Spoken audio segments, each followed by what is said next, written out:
The moment Eala stepped off the plane in Linz, Austria, she knew this trip would be different.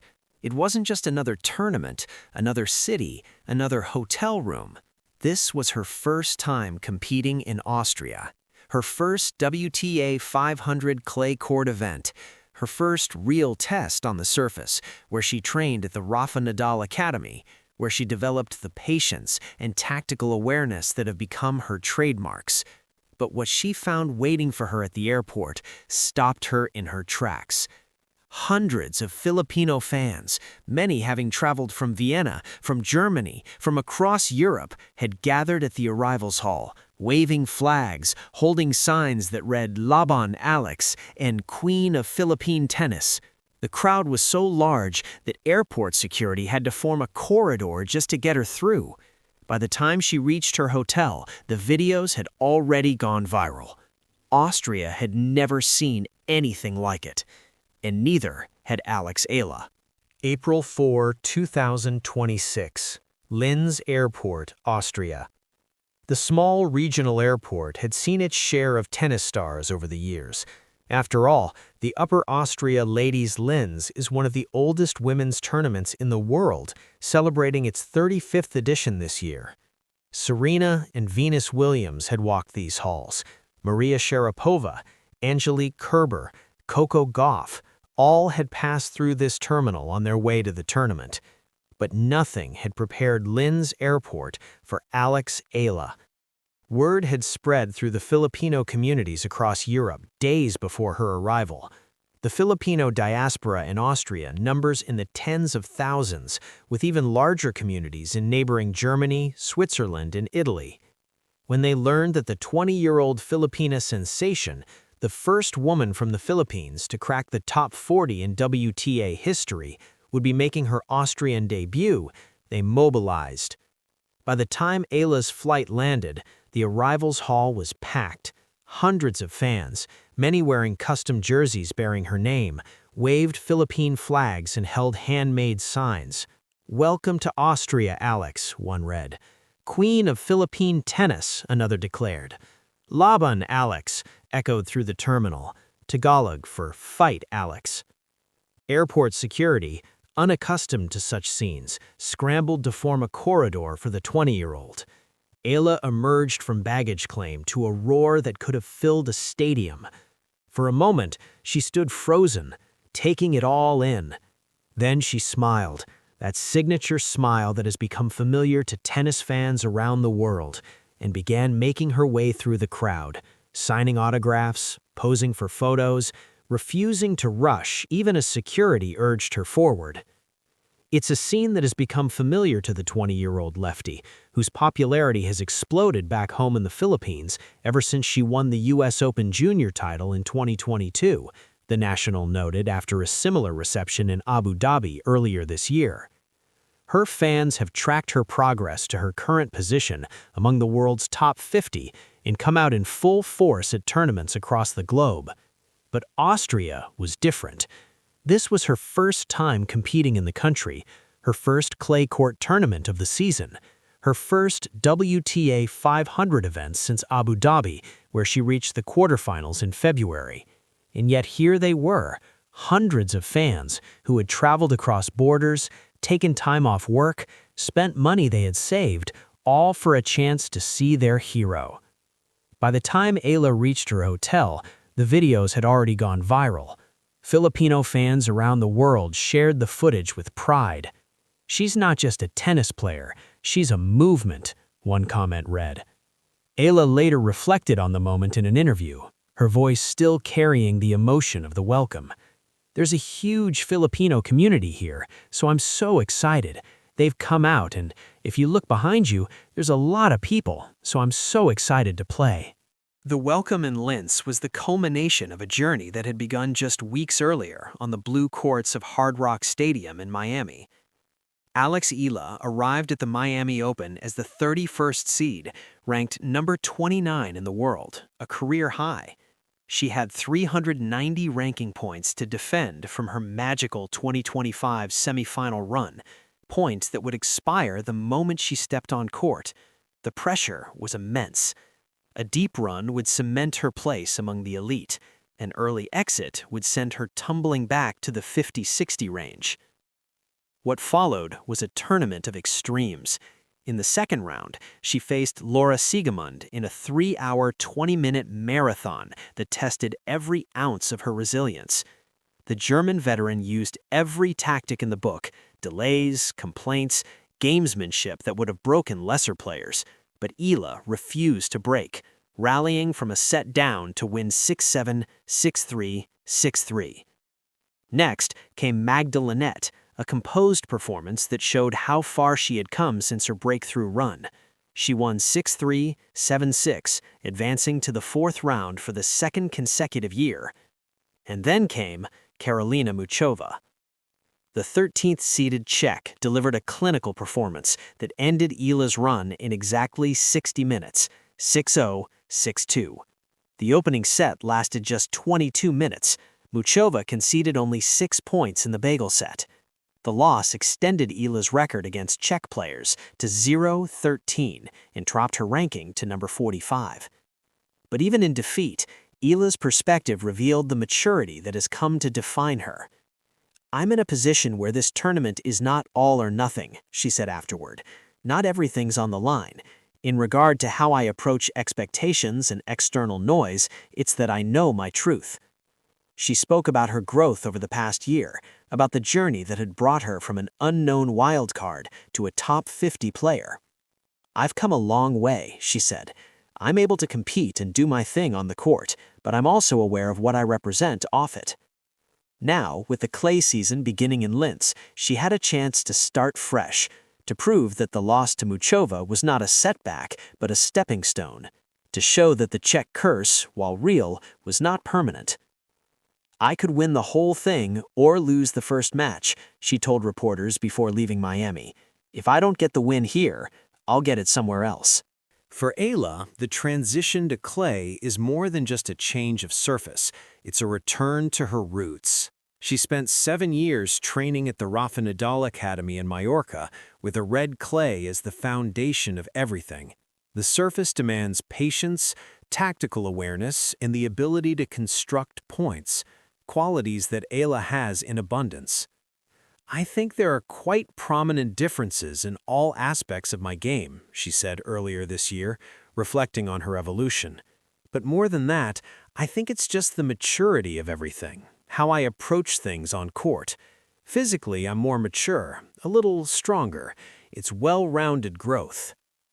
The Linz Open will be her first clay tournament of the 2026 season, and the first time she has competed in Austria. The tournament, celebrating its 35th edition, has been upgraded from a WTA 250 to a WTA 500 event, attracting a strong field that includes defending champion Ekaterina Alexandrova, Clara Tauson, and Liudmila Samsonova.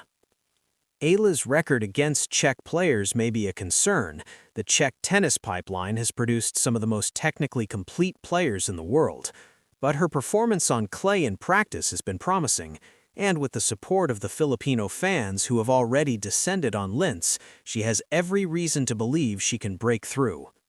Paul Annacone, the former coach of Roger Federer, recently highlighted the qualities in Eala's game that have caught his eye. "She's got a smile that lights up a room. I remember last year when she beat Iga Swiatek, and she did it with a lot of grace and humility," he said. Annacone praised her hand-eye coordination in her ability to take the ball early and redirect it. "The fan stuff is always fun to me, because whenever you see players from smaller countries, the fans are so passionate when they get to the top." That passion was on full display in Linz, and as Eala prepared for her opening match, she carried that support with her like a shield. The scenes in Linz were not new. They had played out in Melbourne, in Dubai, in Abu Dhabi, in Indian Wells, and Miami. Wherever Alex Eala goes, the Filipino community follows. In Abu Dhabi earlier this year, a crowd gathered behind the barricades just to catch a glimpse of her during a media session. Fans of all ages packed the space between the main stadium and the outside courts, carrying "Let's Go Eala" posters and calling her name. In Australia last month, the Filipino community in Melbourne caused a traffic jam around the small court 6 that played host to her first round against Alicia Parks. The tournament officials had underestimated her drawing power, and thousands of fans were turned away. In Dubai, ticket sales jumped 48% year-on-year, a spike directly attributable to Eala's presence. Tournament director Clara Tauson admitted she attracted a new demographic to the tennis, and the stadium was sold out for all her matches. People were desperately trying to get tickets, but they were all gone. We've never seen anything like it. Amanda Anisimova, the world number 6, was so impressed by the atmosphere at Eala's matches that she stayed to watch despite having her own matches to prepare for. "I love that she has such an incredible fan base," Anisimova said. "I've seen the atmosphere. It's amazing. I think she's also such a good representation of her country.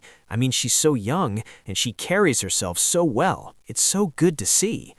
For Eala, the support is both a blessing and a responsibility. "I always make it a point to be grateful," she has said repeatedly. "Coming from where I come from, I've seen some serious poverty. I've seen serious struggle. Although I haven't lived through that struggle myself, I'm able to appreciate what I have." She spoke about the burden of expectations in her podcast interview with Andy Roddick. "If I can master the times I need to be confident and the times I need to be humble and grateful, I think that's an amazing recipe," she said. "I'm able to compete and do my thing on the court, but I'm also aware of what I represent off it." What she represents is a nation of 115 million people who never had a tennis star before. A diaspora scattered across the globe, finally seeing themselves reflected on the world's biggest stages, an entire region discovering a sport that once felt distant and inaccessible. The scenes in Linz were the latest chapter in that story, and as Eala prepared for her opening match, she knew that wherever she went, she would never be alone. The Upper Austria Ladies Linz is more than just another tournament for Alex Eala. It's her debut on Austrian soil, her first clay court test of the season, her chance to prove that the loss in Miami was not a setback, but a stepping stone. The draw is challenging. The field includes top 20 players, Ekaterina Alexandrova, Clara Tauson, and Liudmila Samsonova. The surface demands patience, tactical awareness, and the ability to construct points, qualities that Eala has in abundance, but that will be tested against players who have grown up on the red dirt. Eala's approach, as always, is measured. "I could win the whole thing or lose the first match," she said before leaving Miami. "If I don't get the win here, I'll get it somewhere else." The words reflect a maturity that belies her 20 years. She understands that the journey is long, that setbacks are inevitable, that the rankings that once defined her success are not the only measure of her worth. She has already accomplished what no Filipino has ever accomplished. She is the first Filipina to crack the top 40, the first to reach a WTA 1000 semifinal, the first to win a Grand Slam main draw match. Her face has graced magazine covers and billboards across the Philippines. Her fans follow her across continents. She has become, in the words of the Philippine star, a world tennis rock star. But she is not done. The clay season stretches before her. Linz, then Madrid, Rome, and finally Roland Garros. The Czech curse remains unbroken. The ranking points she lost in Miami will need to be earned back.